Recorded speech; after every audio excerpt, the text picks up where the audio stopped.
Hello everybody and welcome back to the channel for another gameplay video.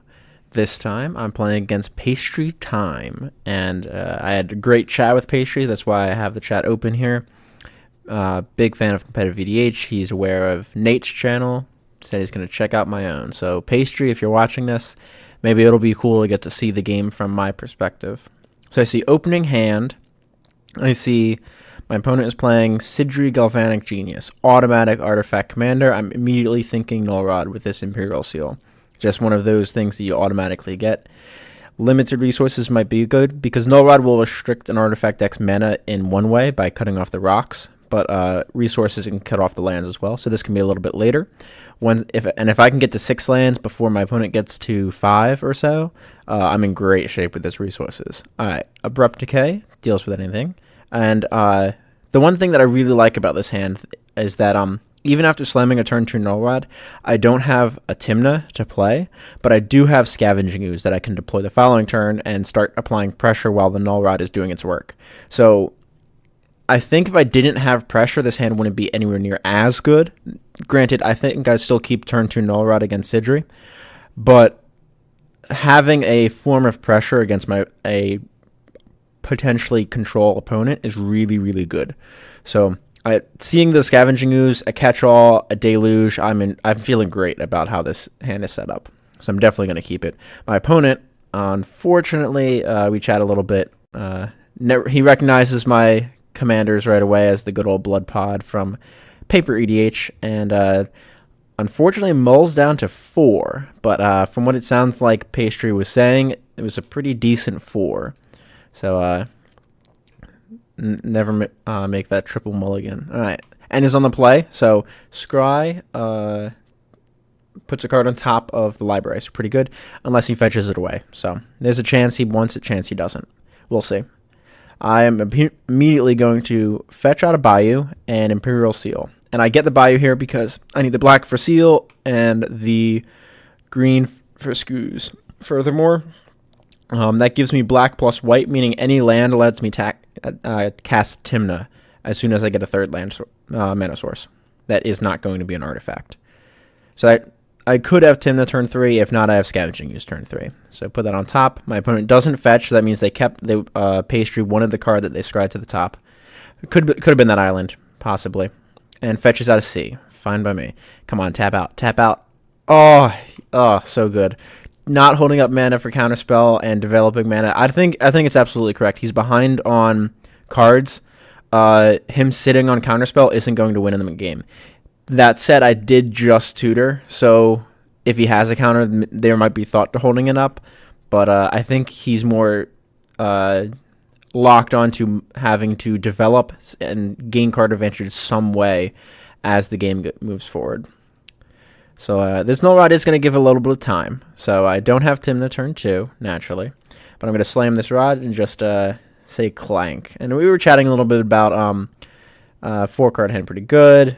I was saying like how I'd rather the competitive matches in the league be a best of 3 on a 40-minute timer.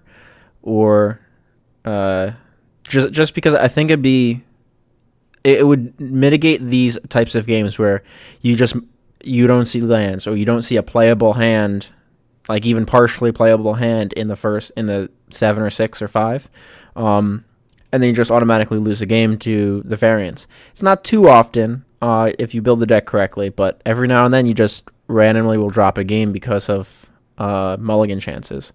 So I don't know. I wouldn't mind seeing a best of 3 in as the Commander League.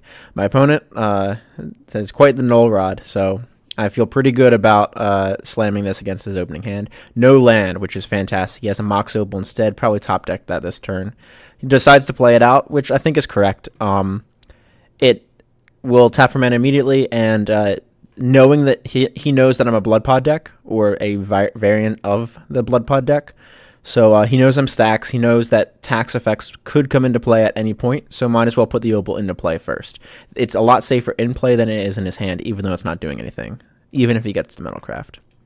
So I do not draw the land. I pick up a useless Birthing Pod for the time being, and I'll just deploy the Scoos. He's going to deploy Ratchet Bomb. All right, There's the land. Perfect.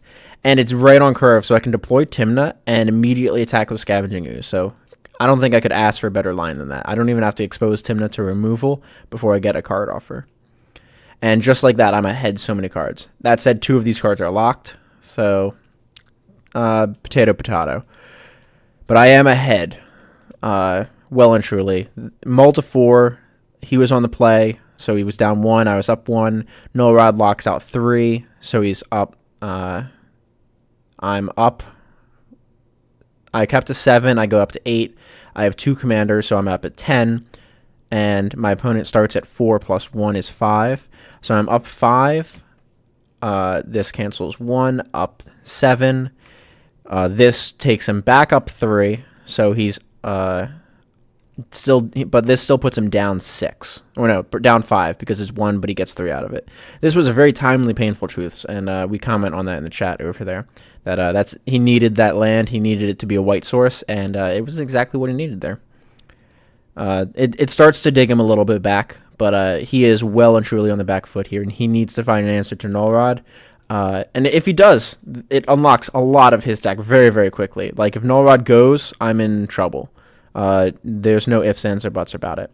So I'm going to try to leverage this value as long as I can. I also want to try to play around effects like Toxic Deluge, because I'm going to be playing a creature-heavy board. I'm going to be trying to kill him fast. If I get deluged, I don't want to be totally blown out, but I want to be able to... I have to balance tempo of winning the game as quickly as possible before we can find an answer to the Null Rod, with the blowout potential of Toxic Deluge. And because of the chance that Toxic Deluge exists in the future, I decide that I'm not going to run out Tana at all this game unless I get deluged. Tana is going to be my backup plan this game, because then I can go Tana and hopefully curve into 5 mana Tymna and then immediately start making value again. And Tana will create a new tempo all by herself. So I'm going to DT, and I get the... Unfortunately, I have the plateau, but I'm going to go get Carpet of Flowers here because my opponent has 2 islands, and this is all I need to function at this point. I pitch the useless Chrome Mox away. Don't see myself ever playing that. My opponent slams a Perfoot Nodes. Interesting. All right. I mean, pretty good on the board. It should theoretically kill Tymna or Skoos, and taps into the Liquid Metal Coating. And I don't know if I agree with playing this out here. So, you know you're locked into Null Rod. This isn't going to be as good. I see the combo between Sydri. You make one of my lands an artifact, then you pay blue and you kill a land. It's a really cool combo. It's very well known in Karn Silver Golem decks. But playing this out off 2 blue mana tells me that I can play without fear on my next turn. I think you got the Perfory Nodes down. I think putting the fear of counter magic into me, even now, might be better than running out a Liquid Metal Coating. Just because this isn't going to do anything anytime soon. You still need an answer to Null Rod, and you need to put Sydri into play before this can actually have any true effect on this game. You already have Metalcraft for the Mox Opal if you get rid of Null Rod, so it'll automatically unlock 2 mana plus your bomb. I don't think that this was the correct line here. I think leaving 2 open, bluffing this as a counter magic might have been better here. Pick up a Badlands. I mean, that said, I'm still going to slam Carpet of Flowers. There's no way I'm not running Carpet of Flowers even if my opponent has 2 open, because I want to get the counter magic out of their hand. And this is a must counter card. There's no way that they cannot. And this will unlock more green mana for me, which is ideal. So I'm going to stack my triggers incorrectly and get 2 green in my pool, pick up an Ewit off my Tana trigger. Gonna play the Elves, and I decide, so this is me tapping for Birthing Pod like an idiot, then realizing I have a Null Rod in play, and catching myself right before I pay the last mana, canceling the cast, and instead abrupt decaying the nodes. So that way I get to keep this Elves of Deep Shadow and keep my mana development going.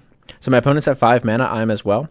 And the only reason I don't play limited resources here is because I want to be able to play a 5th land and not get locked to 4 lands to 6 lands. I at least want us to be at parity, and Elves of Deep Shadow will break that parity for me in my favor, because Null Rod is already putting me ahead on lands or mana versus mana. So I want to make sure Elves of Deep Shadow will mean I have 6 mana per turn and my opponent has 5 mana per turn. So I get a little bit more casting. not counting the Carpet of Flowers, that said. Sydri comes down. All right, fine by me.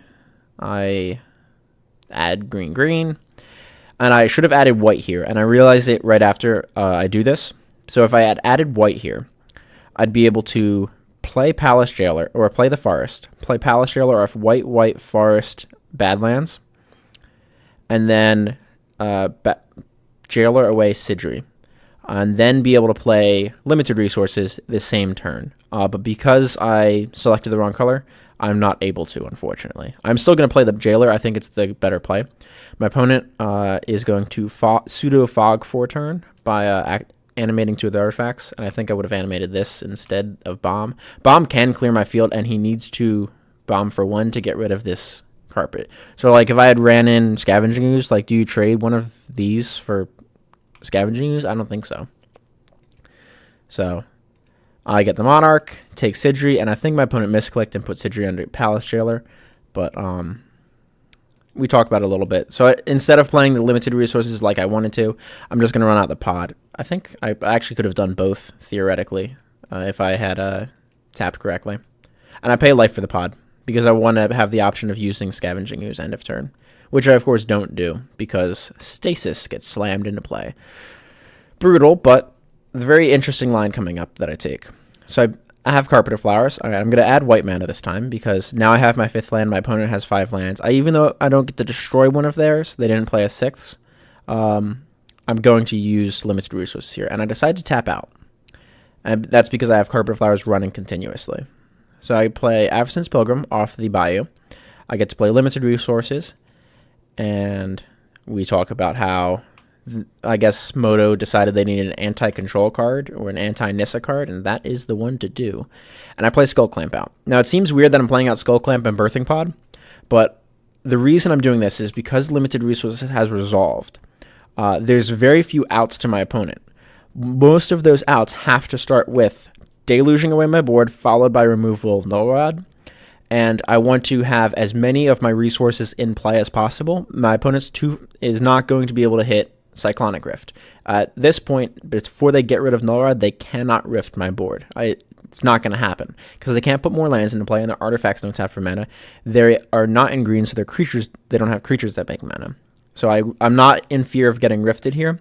So I want to play out as much as I possibly can. So that way, as soon as they deal with Null Rod in one turn, I then have Pod plus Clamp to start accruing value immediately.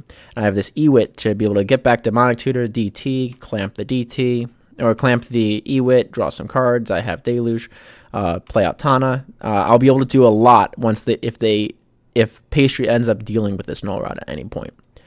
And I want to make this sort of a damned if you do, damned if you don't choice. Pastry will lose to Null Rod if it sits in play the entire game. If he deals with it, and he can be effective in dealing with it, he might lose to Skull Clamp or lose to Birthing Pod.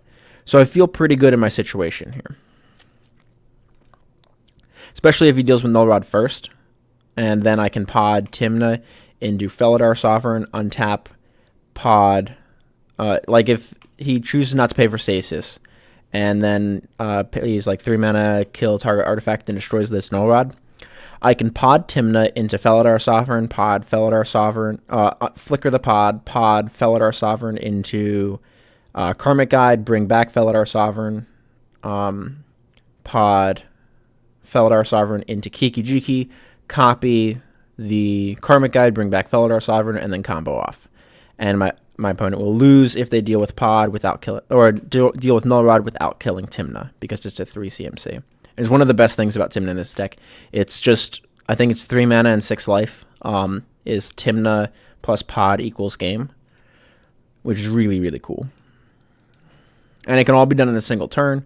And I can start that whole line off Carpet of Flowers or something, or Skull Clamp or X, Y, or Z. All right, Tymna gets a land, useless. Get a Trinisphere, useful. My opponent decides to pay for Stasis. And I think this was the make or break turn. So let's take a moment to deconstruct this. My opponent needs to cast Toxic Deluge. My opponent's going to... all right, I'll talk about what I did this past turn in a moment. My opponent needs to cast Toxic Deluge. They cannot play a land because of limited resources. They cannot produce mana off this. So therefore, paying for stasis this turn means they won't get to untap this turn or the following turn. So they have at least 2 more turns of attacks. That's potentially 2, 4 if they don't pay. If they pay this turn and don't pay next turn.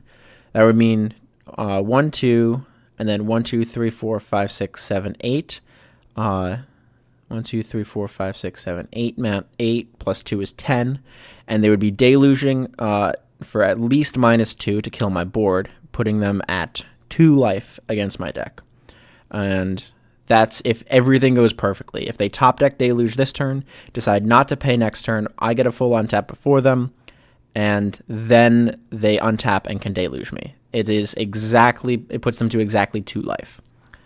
So I think this is a riskier line. I think it's better to not pay Stasis and just use it as like a buy a turn type spell and untap, because this way they would only take 1, 2, 3, 4, 5, 6, 7, 8 off 14 and go to 6, and then they deluge 2 down to 4, which is a much safer spot to be against my deck because both of my commanders deal 2 damage if they attack, and you don't want to be in the situation where either of my commanders is lethal.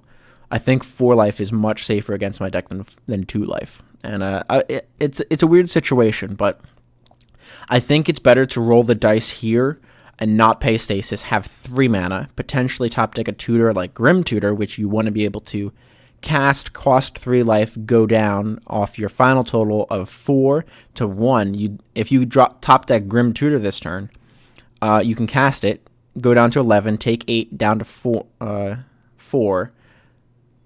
Or no, 1, 2, 3, 4, 5, 6, 7, 8 off 11. Oh no, you go down to 3. Yeah, go down to 3. My apologies. Untap Toxic Deluge for 2 down to 1 life. I think is the best possible line here. I don't think paying for stasis is correct. When I did my turn attacking with just Tymna, I did this because I don't know how long my opponent wants to play with stasis going. So by not attacking with all of my creatures, I get more turns out of using Tymna's ability. And I want to have guaranteed lifelink, and I want to get Tymna's damage in sooner. I'm okay throwing Scavenging Ooze or Palace Jailer against blockers. I don't mind losing them, but I want to make sure I don't lose Tymna in combat. So she attacks first, and then each of my other turns I can attack with one of my creatures and keep getting card advantage off Tymna and off the Monarch. All right, a lot of explanation there in those last 2 turns. So I top deck Stony Silence, and of course I will slam that into play and basically seal the deal on this Null Rod effect. My opponent says, you really hate Breya, huh? And, well, I really like beating Breya, and I really don't like... I really dislike losing to Breya when I know how to beat the deck. Granted, I comment in a moment that, well, I know the deck, so... I get a Lightning Bolt, alright, fine by me. And my opponent decides to let Stasis go. So now my opponent is at threatening 4 life, deluging down to 2 without being able to cast a tutor unless he top decked Demonic a no life lost tutor this turn. Vampiric Tutor doesn't get him out of this anymore because he can't deluge my board if he vamp tutors after this attack, after a full attack. I decided that I care more about the mana because I'm going to use Eternal Witness this turn. He Fatal Pushes away my Scoos, and I don't know if this was correct. I guess this was to... I don't know if that's correct. I think you've got to kill Tymna here. Like, although the damage from Tymna's done, like, there's no way around it. Unless he's trying to regrow something, and it's not really where you want to be. So I'm going to stack correctly, find a Pyroblast. Fantastic. Alright, and I'll add mana, add green mana. I'm going to Ewit back a... Demonic Tutor, and I'm going to Demonic Tutor. So let me show you the deck. I'll jump over to the deck list in a moment, but what would you Demonic Tutor for here? So let me show you the board state. All right, so there's the board state. Not too bad. And my hand. Now, what is the Demonic Tutor choice? I have a couple options here. So I can go for combo. I can go for like a Kiki Jiki loop, copying Eternal Witness and keep getting tutors. And truthfully, I would only need 1 more tutor, and I have a combo next turn. That said, I have the win next turn anyway, so I'm not worried about it. So Kiki Jiki is probably not correct. I can go Revoker and name Sydri, but Sydri is trapped underneath Jailer, so I'm not worried about that. I could go Fire Covenant and hedge my bets and put removal into my hand. I could go Bitter Blossom, slam Bitter Blossom, and say, all right, even if you deluge my board away, I have a threat that you really can't deal with in your colors. That says kill, because you would need to kill artifact or enchantment, and you're not going to kill a Null Rod or Stony Silence before you kill Bitter Blossom. I would demand that my opponent kills Bitter Blossom first. So I could do that. I could go Eidolon of Rhetoric to guarantee that my opponent can't go Demonic Tutor and Toxic Deluge in the same turn. So Eidolon of Rhetoric would probably win me the game here. It might have been the correct play, but what if my opponent has removal right now and they can kill one more creature? I don't want to slam Eidolon down. So I decide, because, yeah, I'm in main too. Okay. They already killed my Scoos this turn. If I slam Eidolon, they can't kill it on end step. But, so what do I do here? Like, what if my opponent has Vamp? No, the Vamp wouldn't do it for them either. They can't, there's no way that they can Tutor plus Deluge plus, around the Eidolon. So maybe Eidolon would have been correct, thinking about it now. So I decide, looking at my mana base, that the one card that will win me this game, even if my opponent somehow deals with my board state, is going to be Sire of Insanity. I'm so far ahead on board. I have enough mana. My opponent is locked underneath their own effects. I have the Avacyn's Pilgrim and the Elves of Deep Shadow. If I go for Sire and they try to get out from the mana, I'm in good shape, because then I can slam Sire. If they don't deal with limited resources, I slam Tana, and I'm still in good shape, and I have Bolt. If they deal with Null Rods, I have Birthing Pod, I slam Tana, and I build my own Karmic Guide loop, or build value off Pod, plus Skull Clamp. So I'm in good shape. I think the best choice here is, granted, the uncastable after a Deluge, Sire of Insanity. That now I can cast it off the Carpet of Flowers, but what if I don't have Carpet of Flowers? What possible card can my opponent have that totally blows me out? I don't know. But if they have something that kills everything, that would also kill limited resources, and I'll have a land element, and I will be able to slam Sire of Insanity into play against my opponent and say, you must answer this now. You don't have your commander because it's trapped under Palace Jailer. You have one draw to answer Sire or lose the game, because I'll bolt on my opponent's end step or in response to them trying to do anything.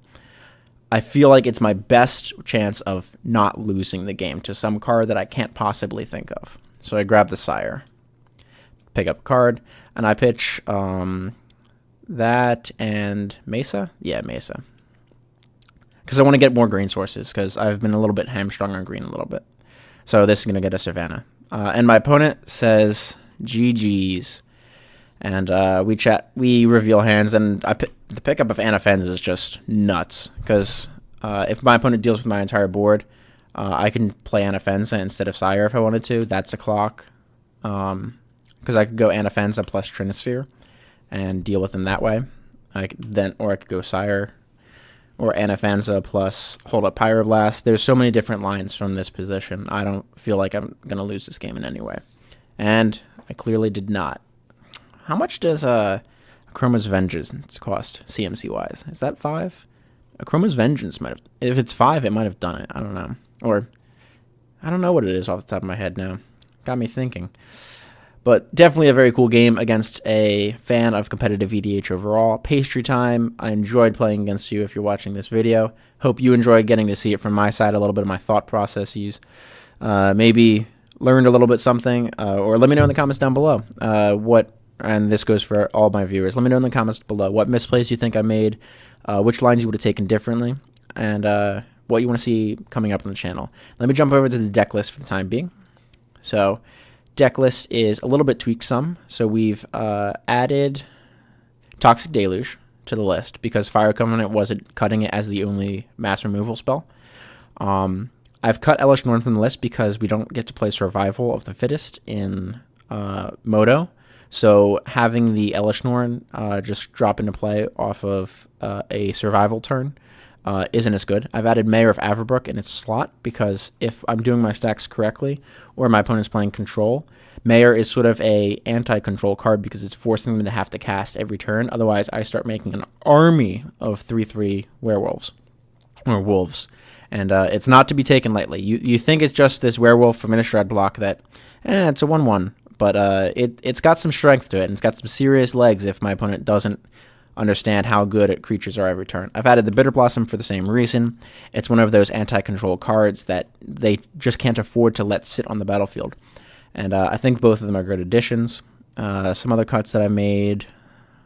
I haven't touched the land package. Land package is the same. I think I cut Crop Rotation because you don't get to play Gaia's Cradle on Moto, and Crop Rotation was usually the tutor for Gaia's Cradle because you're a creature-based deck and you get to go wide on mana. I think Anafense is cool use in the deck, and it's another anti-graveyard card. I'm back and forth over including Rest in Peace in this deck. I think it might be worth including if the meta goes a little bit more graveyard heavy, but for the time being, it's not, so I'm not worried about it yet. Other than that, it's a pretty straightforward list. This is just the really cool combo between these three, all off Birthing Pod plus Commander. So it's a 1-mana or 1-card combo off your Commander that if you play Birthing Pod, the next turn that you untap, you win the game.